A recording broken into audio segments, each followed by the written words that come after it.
Listen, I came late to the AI game, but at least I don't spend all my time posting on LinkedIn.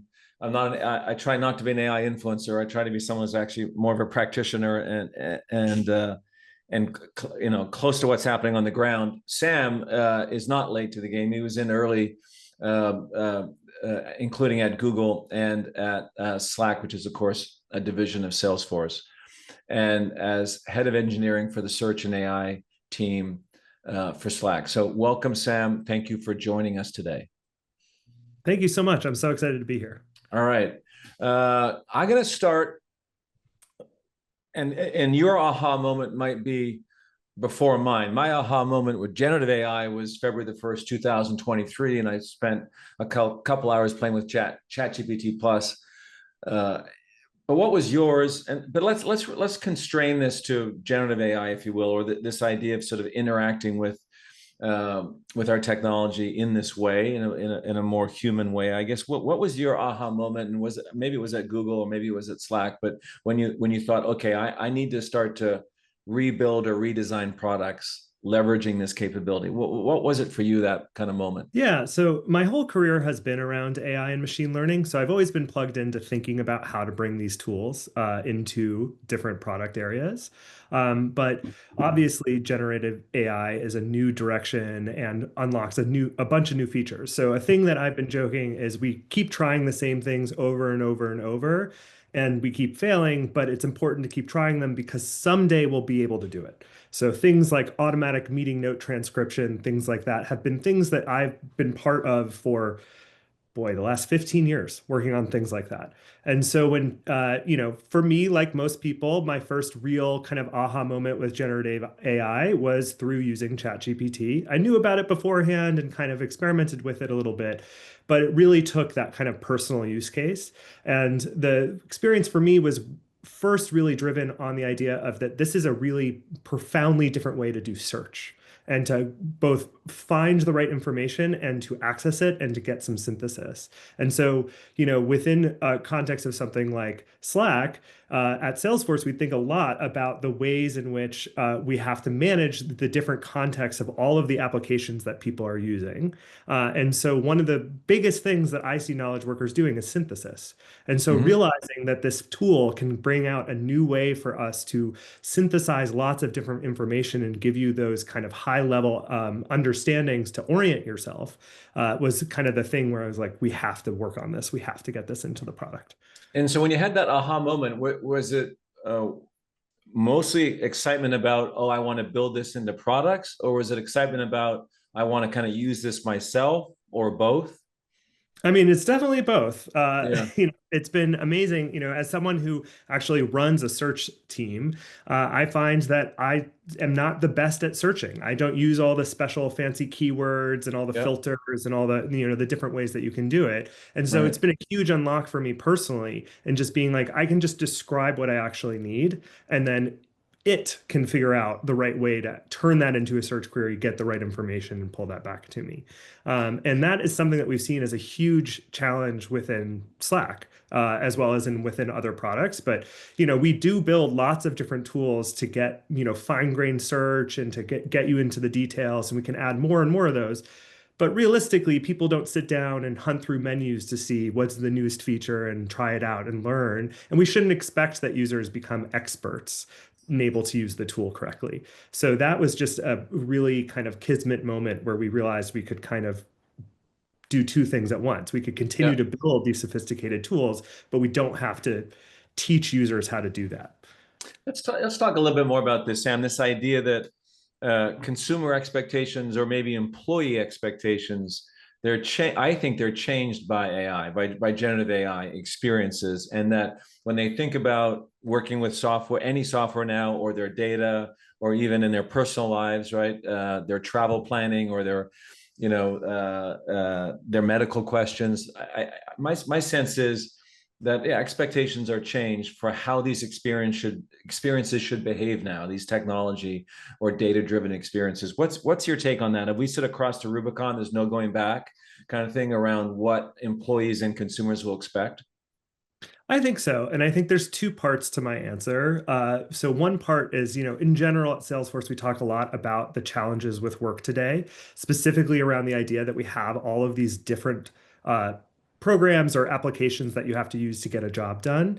And the Mhm. fact that those kind of end up with these little individual silos of information. And to see the whole context, you need to kind of navigate through all of those different tools. So one part of the expectation that I think is changing is people don't accept those levels of silos, and they expect that we should be able to kind of use through AI as well as just APIs in general. We should be able to have tools that can pull all of that information, all that context into one place, have sort of a panopticon, for lack of a better word, into Mhm. looking into all of this information. And then the second part is actually an expectation that I think has always been there with building software products, but I think it's just accelerating, which is this really interesting thing that goes back to what I said before about people kind of expect tools to work intuitively and that they don't need to kind of be trained or learn how to use that. And in an Mhm. enterprise context, obviously, we're paying you. You can learn a little bit more and there can be more of an expectation there. But it's still the case that, right, we're not consumers 1 second and then, Right. employees another second. So we have Mhm. those same kind of expectations.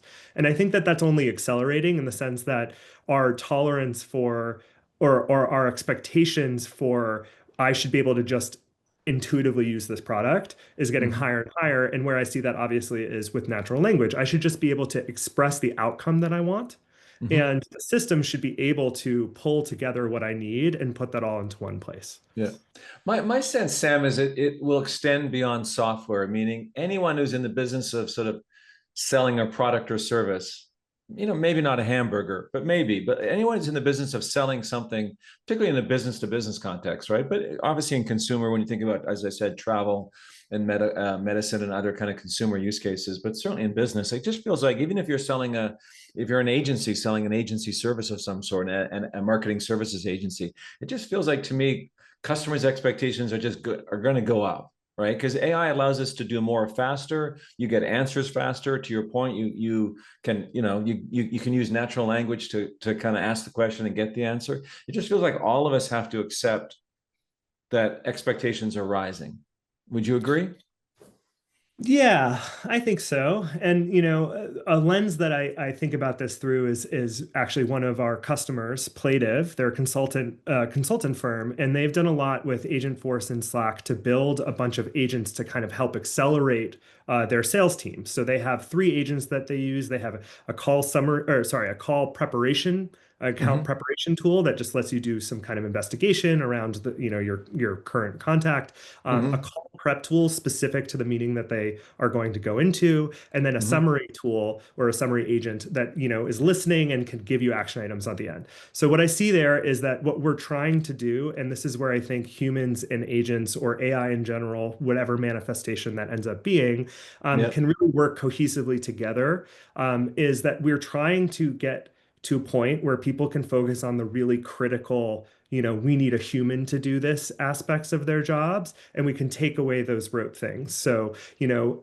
when Plative thought about how does a sales call work, what are the Mm-hmm. stages that they need, they could break it down into these parts where it's like, well, you're obviously going to want to search for the top 10 competitors, understand what their current market position is, and whether they're on the upswing or the downswing, things like that. And that's kind of somewhat rote. You're going to mechanically do that again and again. There's still Yep. obviously a lot of natural language understanding that you need to do that part, but that's where we can kind of leverage things like LLMs to kind of accelerate the human, who is the critical part of this, because they can then spend all of their time really on that critical thinking part of how am I going to land this call? How am I going to strategize about Mm-hmm. talking to my customer? And how am I going to make that happen? So that's how I see that kind of. So yeah, let's spend more time here. We'll get back to the product roadmap and Sure. AI, Yeah, of course. and let's spend a little more time here because we've been hearing this for a couple of 3 years, right? That we're going to outsource the drudge work to AI and allow us to do the higher value work or the higher thinking work, the critical thinking and all that. But I don't know. I think a lot of employees think, no, you're going to outsource, most of the work, and and the team's going to be smaller, and some of us are going to get laid off. So I'm not disagreeing with you, but I also want to acknowledge the fact that I do think there is still a high levels of anxiety in our workforces around the impact of AI potentially, on our livelihoods. As a leader, uh, how do you think we should address that, or what's your advice to another leader who wants to deploy AI aggressively inside their team, meaning take advantage of AI and augment the team? How do you do that and manage the anxiety? I think there's a few different parts of that, and that's a conversation I'm having with my team every day as well. Yep. So one aspect of it is I think that it's unclear exactly how AI will develop over time. Like Mhm. every I'm going to take a party line here and saying that, like, with most technological revolutions, it does change the work. It changes what Yep. we do day to day. And Yep. so I'm encouraging all of my teammates and anyone who I talk to about this is to really interrogate what is the core part of your job in terms of the strategy and the value that you're bringing, and how do you leverage AI the right way to kind of see that as an accelerant. I think part of that direction that we all have to think about, and this is a really interesting thing that I am still navigating myself, is having a compass for where you apply your critical thinking. We know from psychology that willpower and attention are muscles, but they're Hmm. also limited resources. You only have so much in a day Hmm. that you can Yep. apply. And Yep. so you need to be careful about where you deliver your critical thinking. And what I see as the way that I'm personally using AI is in part as a way to kind of manage that, in the sense of ensuring that I'm really delivering the right or focusing on the right parts of the problem. So like, what are the highest leverage things for me to do today, right? It might be I need to make some big strategic decision. Well, there's a lot of pre-work I need to do to get to that decision. How much of that can I give over to AI so that I can focus on doing the really hard work of making the decision and weighing the pros and cons and accepting, the various trade-offs that we're going to make in that decision. So let me just play that back to make sure I got it. What you're saying is, and I obviously I agree with the first statement, and we spend a lot of time too at Section thinking about sort of cognitive offloading and sort of the nature, the limited cognitive resources that we all have, right? So what you're saying is, I've only got so much, high end cognitive resource, critical thinking. I've only got so much of it. Therefore, I use AI to offload as much as I can so I can reserve as much as of that high end cognitive capability for the right decisions. Is that right?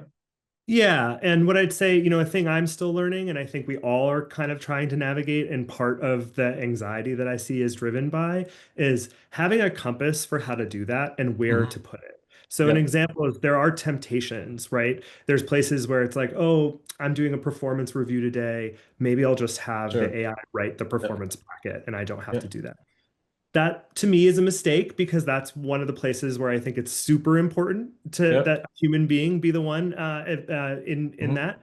But we have to acknowledge that these are general purpose tools that can be used in general purpose ways. So we need to like kind of come up for ourselves with that compass and that framework about how we Yep. kind of Yep. navigate that.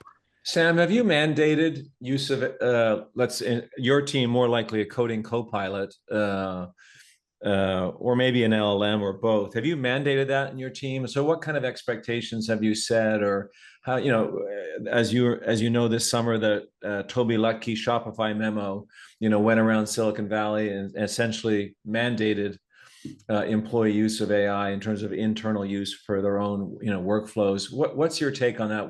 Again, what's your advice to a leader, let's say of an engineering product team or any team around, yeah, how are you carrot or stick maybe on the use of AI or not at all? Yeah. Yeah, I think there's a few different parts to that for me. So certainly, right, I am in charge of search and AI at Slack. So of course, my team needs to be always interrogating AI features and playing around with them and answering the questions of what works and what doesn't work. And this is where I really encourage them to try lots of different tools. We have a really great channel in our Slack where we're constantly sharing different things we're doing, how we're using it in our personal life, things like that, just to kind of have that bubbling in the background. And that is an Mhm. expectation I set. I definitely make it clear you should be interrogating, you should be understanding the landscape and Mhm. figuring out what's going on. Where I don't try to mandate is on specific tools or what people do. And what I have luckily seen happen is that there's been a very organic adoption of certain tools. And what that allows, I think, is for kind of a filter on what is actually productive, right? Hmm. What I care about is outcomes. What I Hmm. don't challenge my team on is the way they get to those outcomes, right? Hmm. Advice that I've been given before is always to try and minimize the amount of decisions I'm making and Hmm. empower my team to make most of those decisions as much as Yep. possible and really Yep. just hold them accountable for outcomes. Hmm. So the last thing I want to comment on here is a place where I've really zeroed in. I was originally an engineer. All right, I used to write code, not Yeah. anymore. Yeah. But is developers. I think our developers are actually much further along in the adoption of AI and Hmm. understanding what it is to use a copilot or an agent, whatever you want to kind of call these concepts that are coming together. And that's borne out in our data. The Yeah. largest group with it internally within Slack that has like kind of universally adopted AI is our developers. And Makes there's just sense. clear accelerants for certain things. So just give Yeah. one example internally, right? Like any other team that has been around for a while, we started our web app in JavaScript. And now Yeah. we have this new language called TypeScript, which you can modify from JavaScript to go to TypeScript. If there are lots of benefits to it. You exercise for the reader to figure that out. But it's kind of mechanical, the Hmm. transformation.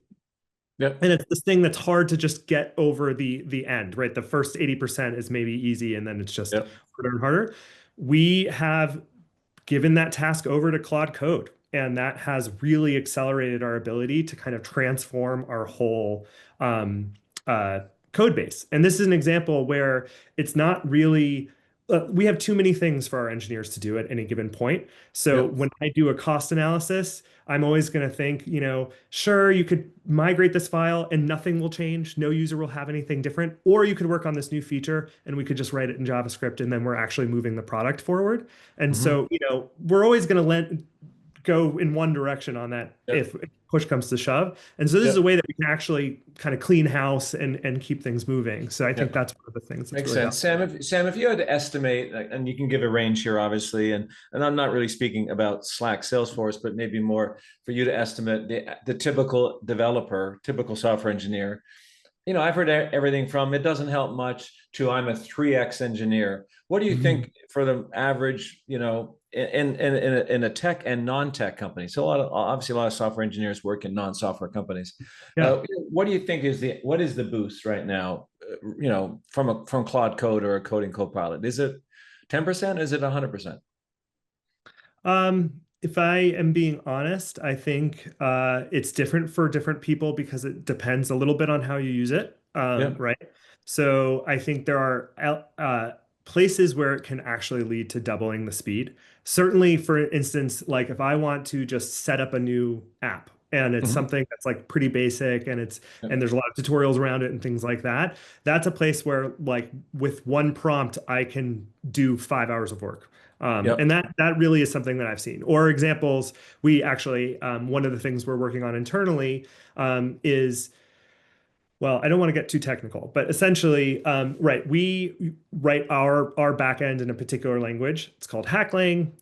We wanted to use some code that was written in Go, but to get that into Hacklang, we needed to port it. We needed Yep. to rewrite it Yep. in Hacklang. So that's an example where one of our principal engineers pointed Claude Code at it and said, do this, and walked away. And an hour and a half later, the whole code base was moved over to Hacklang. Of course, there is, the like verify, trust but Sure. verify part of that. So it's not like we Yep. just were done. But that Yep. was hugely accelerant to him in part because it's much easier to evaluate the code and make little tweaks than to write that all out. And it unblocked this engineer to go do other work so that they Yep. can do things more in parallel. So Sam, if software engineers are the canaries in the coal mine, let's assume they are. I think, and in fact, we know that in part because the labs are now releasing their research on like 1 million or 1.5 million conversations, and they're showing what these conversations about. And of course, the labs are quick to release coding agent upgrades, so we know who the primary user is, maybe of AI right now, or one of the primary users. But do you think this is going to spread through the rest of knowledge work? Are engineers canaries in the coal mine for salespeople, marketers, and customer service and so on? Like, is this kind of use of AI as a co-pilot going to spread through the rest of the Yeah, knowledge workforce? I think so. I think what You will be have no doubt. You different. have, yeah. You think so, or you have? You are you sure? Like, what do you say more? I'm sure, but I think that it Okay. will be slower for adoption. And I think that there's a real reason for that, which is that programming is both very creative and very Yep.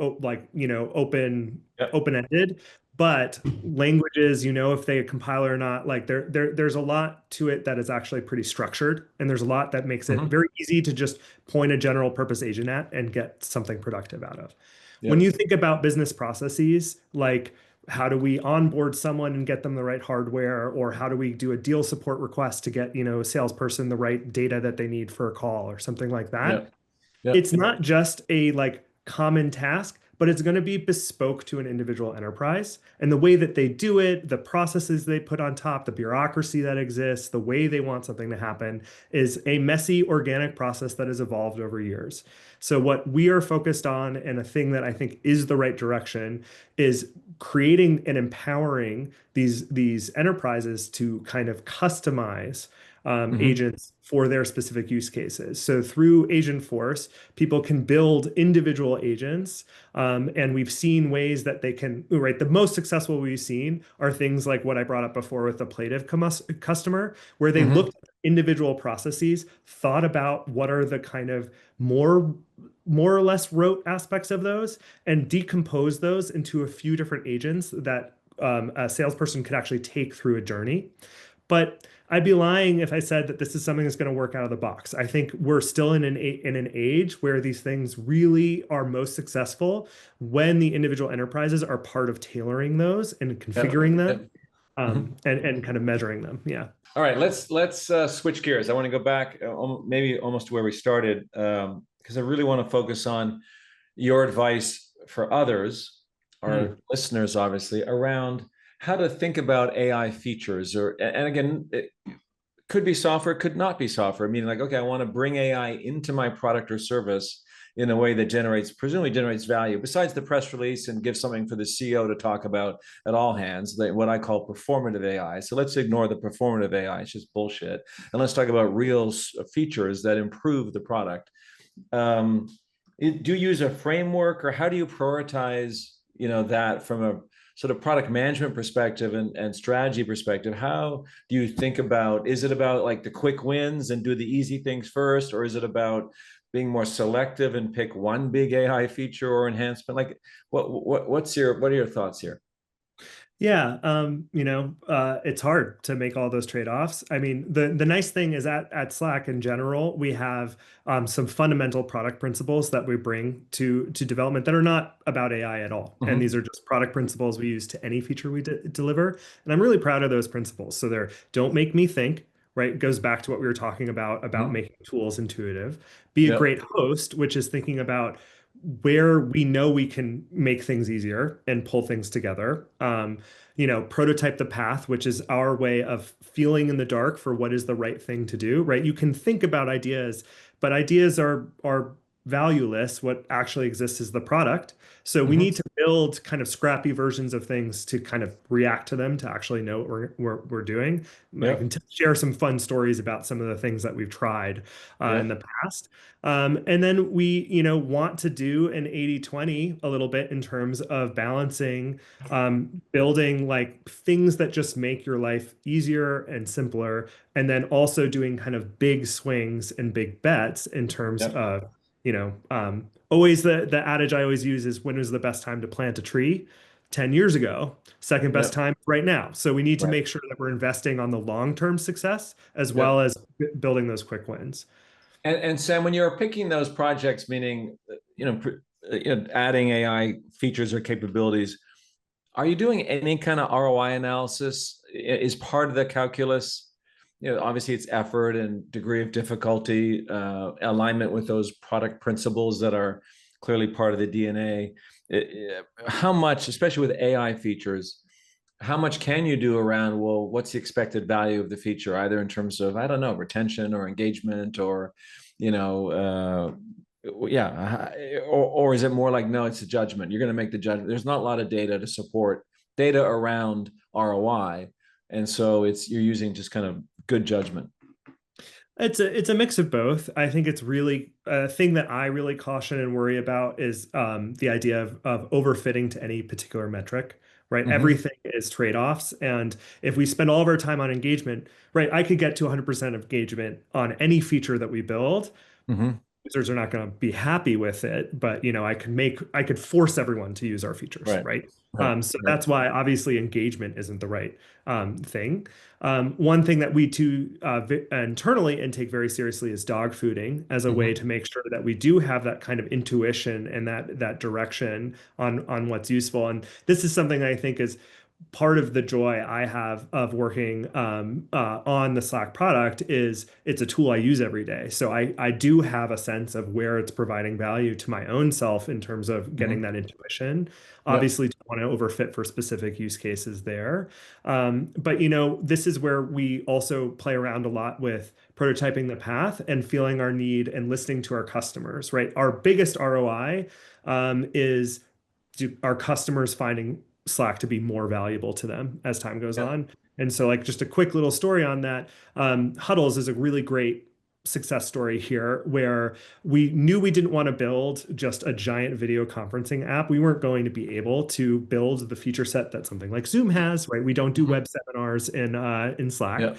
But during the pandemic, obviously, there was this huge need to do that kind of more real-time synchronous Hmm. communication. And so we started with just a toggle. You hit a button, and now you and whomever is also in the channel can talk over Right. voice chat. We've Yep. evolved that over time by following what our users need and what their problems are. So, right, we do get asked a lot about videos. We added video, but we've always focused on how do we integrate that into the broader Slack product. So, right, the big most successful part of Huddles for me is the actual chat thread that you get because you're kind Hmm. of in Slack the whole time while you're doing video conferencing, and you can pull up, natively any of the files that you have in Slack. You have a nice artifact of the meeting. I sometimes secretly monitor other meetings by watching their huddle thread Right. while I'm in my own meeting. So there's that kind of stuff. And then we've weaved that together with AI. And this is a great place where we saw a value add around adding huddle nodes, right? That's something where we know how hard and we feel ourselves how hard it is to both be in the meeting and have the communication, but also be taking notes and trying to write down what are the action items and writing that summary. So that's a great example where it just naturally felt contextually relevant to start bringing in AI in that So, feature. So Sam, it seems like to me that what I'm hearing using that huddles example is that, but correct me if I'm wrong, that AI is not going to be that transformative to the Slack product in a way, in that you'll integrate it in the right places and you won't overfit it or you won't like force it in. Is that right? And if that's the Yeah. case, are you worried about an AI native, disruptor or competitor that from the ground up builds whatever it would be, the equivalent of Slack that's AI powered, like this idea of, AI native disruption that we can't imagine the product today, maybe, but someone's going to come up with it, right? So AI at the core in terms of team communications, whatever it might be. Yeah, just what are your thoughts there? Yeah, of course. Right. Right. Part of my responsibility is to think about what is Slack going to look like 12 months from now, 3 years Mm-hmm. from now. And Mm-hmm. so we're constantly thinking about that. I wish I could actually tell you about something that we're about to announce, but it's under wraps until Dreamforce, which is October 14th through the 16th. But it goes back to what I was saying about 80/20. So I say 80% of the time we think a lot about this in situ, in the flow of work. How do we kind of value add AI and be kind of selective and careful with it? But we do spend 20% of our time on very ambitious Mm-hmm. directions. And so what we're going to announce at Dreamforce is what we've been working on now, oh boy, for a year and a half as a very big, ambitious way to add more of an agentic or AI experience within Slack. Mm-hmm. I can't tell you too much about it yet. I just want to tease it, but No, it's again trying to strike that balance of not shoving in yeah. your face or anything like that, but making it kind of cohesive with the rest of the product. Yeah, well done there teasing. Note to my head of product, Taylor Malmsheimer. I told you this is what Salesforce does. They pre-announce and they say you got to wait for Dreamforce, so we can do it too. We it's good. It's good SaaS playbook tactics. let's look forward a little bit. Let's think about augmentation of humans versus replacement, Hmm. and your thoughts on where you want this to land for yourself, for your teams, and where's the right place for us all to be working alongside AI in a couple 3 years? What are your thoughts? Yeah, well, a thing I tell my team all the time is one of the coolest things that we get to do in our job is invent the future. But that also means it's a responsibility, and we have to actively think about what kind of future do we actually want and what do we Mm-hmm. want things to look like. And so we take these core principles pretty seriously around how do we center the user and how do we make sure that the humans are the key part, are the whole kind of goal of what Slack is there for. So, I think that there is obviously a lot of hype right now, and there's a lot of ways to see, um, this imagination that people have that software engineering is going to go away as a practice within a year. Mm-hmm. It's not going to happen. It's Right. just not going to happen. And the thing that I think is kind of my um, best superpower right now is just the fact that I've been working in AI and ML for the last 15-ish years. Mm-hmm. And it continues to be the case that you can make a demo that looks incredible and Mm-hmm. you can be like, wow, okay, all my problems are solved. But it's going to be accurate at best 80% of the time. The demo is going to be cherry picked. The work that it takes to get it to something that you can actually land is enormous. And Mm-hmm. you don't know at that point if we can actually get there. Yeah. Right. So that's Yeah. always the risk with investment in general. But so what I focus on is where I think LLMs, especially in generative AI, to just focus on that technology for a second, where that really Yeah. shines and where I think it's most valuable is essentially in things that are search related. And it's about synthesis, about bringing information together. A Mm-hmm. thing that I think we need to balance, and a thing that goes back to my comment about the compass of for your critical thinking is it is retrieval and synthesis, but it is not generative in the sense of it can tell you what you should do Mm-hmm. what your product strategy should be 5 years from now. Mm-hmm. That is what humans are uniquely capable of doing. Mm-hmm. And it's useful, I think, to remember that LMs really are just pattern recognition and their pattern Mm-hmm. prediction. And Mm-hmm. that's where you can see that, like, so synthesis, it's great. A bunch of unstructured stuff that's really hard to kind of organize or hard to skim or read. That's a perfect place to pull all that stuff together and kind of put it together. But the actual work of, like, how do I turn this into what our strategy is for the next 12 months? That's going to be humans. And I don't see that changing anytime. Yep. All right. I do want to, though, since let's pull on this thread just a little bit more. You probably saw the Stanford research that was from a couple of weeks ago, Mhm. showing that the demand for entry level or junior programmers looks like it's dropped about 20% since 2022. Lots of reasons, could be contributing to that, including an uncertain economy and tariffs and high interest rates and so on. But the example you use, so I do have to come back to you with this. The example you used was, yeah, I've got a lot of experience. I'm going to be hired. My brain's going to be making the strategy decisions, and humans do that. What is your advice to parents and kids who thought they should go to college and might be in, an engineering or computer science degree right now, and they're in a very expensive 4-year college? Do you have concerns about their employment prospects as an entry level programmer, or you think that study is maybe misrepresenting what's actually happening? Are you guys hiring junior engineers? We are hiring junior engineers. If you're interested, you should contact me later. But yeah, I mean, I think there's the boring part of this answer, and then the more interesting part. The boring part is, yes, I am worried in the sense that I think just the economy right now is really challenging and in a lot of Mm-hmm. turmoil. I think Mm-hmm. there's lots of different things at play there, and so it is Yep. hard to predict what will Mm-hmm. happen in the future.